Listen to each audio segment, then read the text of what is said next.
নমস্কার বন্ধুরা, সকালে কিন্তু ঘুম থেকে উঠে পড়েছি অনেক তাড়াতাড়ি। আজকে বাড়ির দিকে যাব। আর অনেক দিন হয়ে গেছে ছুটি কাটিয়েছি। আর দেখেছো কালকে এমন ঘুমিয়েছি, আমার চোখ মুখ দুটো কিন্তু ফুলে ফুলে গেছে। ওই সকাল সকাল উঠেছি, আমাদের আবার 9:30টায় ট্রেন আছে। আর দেখেছো এখানে বাদরের জন্যে সবাই কিন্তু এরকম লোহার জালি লাগিয়ে রেখেছে। এখানে বাদরে কিন্তু খুব খুব উৎপাত করে, জানো না কি বলবো তোমাদের। ছাদের পরে কিন্তু এরা জামা কাপড় শুকাতে পারে না, মানে জামা কাপড় শুকাতে দিলেও বাদরে জামা কাপড় নিয়ে চলে যায়। যার জন্যে অনেক কষ্ট করে কিন্তু এখানে লোক থাকে। আর অনেক দিন তো ছুটি কাটালাম, এবার যাই বাড়ির দিকে। আর দেখেছো এখান থেকে কিন্তু বৃষ্টির জল আবার নিচেও চলে যায়, শুধুমাত্র বাদরের জন্য একটু ডিস্টার্ব হয়ে যায়। তাছাড়া কিন্তু বৃন্দাবন জায়গাটা কিন্তু খুব সুন্দর, আসলে জানো না খুব ভালো লাগে। আর এই যে এখন ছেলে রেডি হচ্ছে, এখন যাব আমরা স্টেশনের দিকে। আর আমরা চলে এসেছি এখন মথুরা রেলওয়ে জংশন।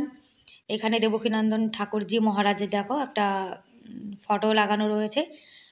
আর রেলওয়ে স্টেশনটা কিন্তু খুব সুন্দর, পরিষ্কার পরিচ্ছন্ন আর ভালো বড় আছে। জংশনটা কিন্তু ভালো বড়। আমাদের শিয়ালদা স্টেশনে দেখবে অনেক অনেক কিন্তু ভিড় থাকে, কিন্তু সেই হিসাবে না এই দিল্লি, তারপর মথুরা, আমাদের জয়পুর, এখানে কিন্তু অতটা ভিড় নেই যতটা কিন্তু শিয়ালদা স্টেশনে থাকে। দিল্লি স্টেশনে কিন্তু এরকম ফাঁকাই থাকে। আর এটা কিন্তু সুন্দর পরিষ্কার পরিচ্ছন্ন আছে। এখন যাব আমরা বাড়ির দিকে। আর গরম কিন্তু এখন একদমই নেই, গরম নেই, সেই জন্য কিন্তু ট্রেনে একদমই কষ্ট হবে না। আমার বর টিকিট আনতে গেছে, যার জন্য আমি আর আমার ছেলে এখানে বসে রয়েছি। তাই ভাবলাম তোমাদের একটু জংশনটা দেখাই। আর এই যে আমরা ট্রেনের অপেক্ষায় বসে আছি, আর জানো তো আমাদের ট্রেনটা কিন্তু 3 ঘন্টা লেট করে আসছে। আজকে জানো তো ওইখানে যে কটা ট্রেন আসার কথা সব কটা কিন্তু লেট করে এসছে। আমার ছেলে একটু প্যাটিস খেয়েছে, এখন আবার একটু চিপস খাচ্ছে। গোপাল সোনাকেও কেক খাইয়ে দিয়েছি। কি বলতো, সকালে তো হোটেল থেকে কিছু খেয়ে আসিনি আমরা, আর হোটেল তো খাবার দাবার কিছুই দেয় না। আর অত সকালে কিন্তু খাবার দাবারের দোকানও খোলে না। আর রাস্তাঘাটে না আমার হোটেলে মোটেলে একদমই খেতে ইচ্ছা করে না। যার জন্য শুকনো খাবার আমরা কিনে নিয়েছি, ট্রেনে খেয়ে নেব। আর এই বক্সটার মধ্যে কলা রাখা রয়েছে।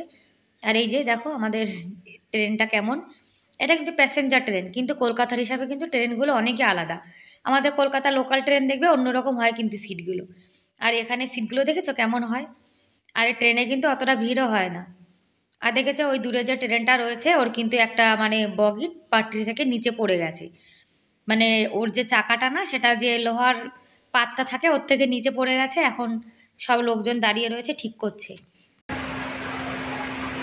জানলার পাশে বসেছি। আমাদের ট্রেন জানো তো 3 ঘন্টা লেট করেছে। 9:45-এ ট্রেন ছাড়ার কথা, সেই ট্রেন এই যে এখন আসলো।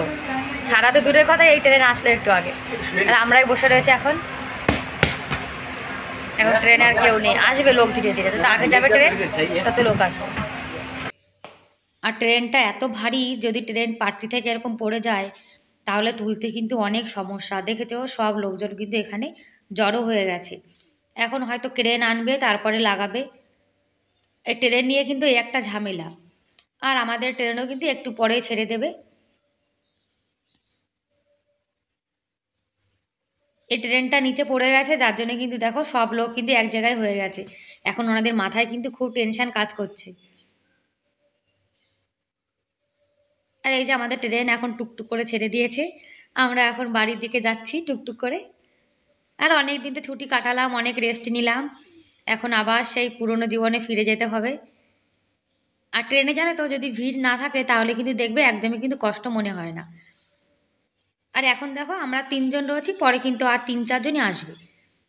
এই ট্রেনে যখন আলোয়ারের দিকে যায় তখন কিন্তু অতটা ভিড় হয় না, কিন্তু যখন আলোয়ার থেকে মথুরার দিকে আসে তখন ট্রেনটায় বেশি ভিড় হয়।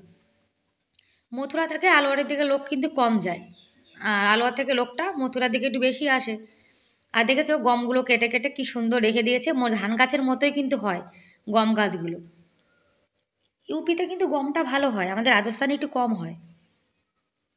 আর যখন গরমকাল আসবে আর 1 মাস পর এই জায়গাটা কিন্তু একদম পুরো মরুভূমি হয়ে যাবে, তখন দেখতে কিন্তু একদমই ভালো লাগবে না। এখন দেখো কত সুন্দর লাগছে। আরে পাহাড় দেখা মানে রাজস্থানের মধ্যে ঢুকে গেছি আমরা। আর রাজস্থানে জানো তো সবচেয়ে বেশি পাহাড়, নিম গাছ আর বাবলা গাছ, এই গাছগুলো কিন্তু রাজস্থানে বেশি হয়। আর বন্ধুরা তোমরা যারা ভিডিওটি দেখা শুরু করেছো তারা প্লিজ এটা লাইক করে ভিডিওটি কন্টিনিউ করো। আর এই পাহাড়গুলো কিন্তু দেখতে আমার খুবই ভালো লাগে। আর জানো তো বৃন্দাবনে এতদিন ঘুরেছি, মাথায় কিন্তু একদমই কোনো চিন্তা ভাবনা কিছুই ছিল না। ভালো মানে খেয়েছি, ঘুরেছি, কদিন রান্নারও কোনো চাপ ছিল না, আর সংসারে কোনো চিন্তা ভাবনা কিছুই কিন্তু মাথায় ছিল না। আর এই যে যখন বাড়ির দিকে যাচ্ছি তখন ধীরে ধীরে কিন্তু চিন্তা মাথায় আসছে যে এখন যে পুরো ঘরটা ঝাড় দিতে হবে, স্নান করতে হবে, রান্না করতে হবে, ছেলেকে খাওয়াতে হবে, এইসব টেনশন থেকে তো ট্রেনে বসেই শুরু হয়ে গেছে। আর এই যে চলে এসেছি আমরা আলোয়ার বাস স্ট্যান্ডে, এখান থেকে বাসে করে যাব। বাস স্ট্যান্ডে আসলে সিট নিয়ে তারপরে কিন্তু যাওয়া যায়। আর রেলওয়ে স্টেশন থেকে ওখান থেকে তো বাস যায়, ওখান থেকে বাসে উঠলে সিট কিন্তু পাওয়া যায় না। তোমাদেরকে দেখাচ্ছি, দেখো, একটা পাহাড়, বড় একটা পাহাড় কেটে তার নিচ থেকে কিন্তু সুড়ঙ্গ বানানো। আরে পাহাড়টা কিন্তু খুব বড়, আর একটা লোক বসেছিল তো যার জন্য কিন্তু আমি একদমই সামনে যেতে পারিনি। তাই তোমাদেরকে আমি দূর থেকে দেখাচ্ছি। এই ট্যানেলটা কিন্তু অনেকটা বড়, আর বড় একটা পাহাড় কেটেই কিন্তু এটা বানিয়েছে। এই পাহাড়টার জন্য কিন্তু রাস্তাটা মানে ছিল না, যার জন্যে পাহাড়টা কেটে তারপর রাস্তাটা বানিয়েছে। আর ভেতরে না লাইটও লাগানো রয়েছে, কেন অন্ধকার তো দেখা যায় না যার জন্য। আর বন্ধুরা, যদি আজকের ভিডিওটা তোমাদের ভালো লাগে তাহলে প্লিজ একটা লাইক করে দিও। আর আমার চ্যানেলে আজকে যারা নতুন ভিডিওটি দেখছো আর আমার চ্যানেলটিকে এখনও সাবস্ক্রাইব করোনি, তাদেরকে অনুরোধ করছি প্লিজ আমার চ্যানেলটিকে সাবস্ক্রাইব করে আমার এই ছোট্ট পরিবারের পাশে থেকে যেতে পারো। আর যারা চ্যানেলটিকে সাবস্ক্রাইব করে দিয়েছো তাদেরকে অসংখ্য ধন্যবাদ। আর আজকের ভিডিও কেমন লাগলো তোমরা কিন্তু কমেন্ট করে আমাকে অবশ্যই জানাবে। আর এই ট্যানেলটা কিন্তু অনেকটা বড়, কত বড় একটা পাহাড় কেটে বানিয়েছে। ব্যাস বন্ধুরা, এখন বাড়ির দিকে যাবো, যার জন্য আর কোনো ভিডিও বানাইনি। বাড়িতে গিয়ে আবার ভিডিও বানাবো। ততক্ষণ তোমরা ভালো থেকো, সুস্থ থেকো, বাই বাই।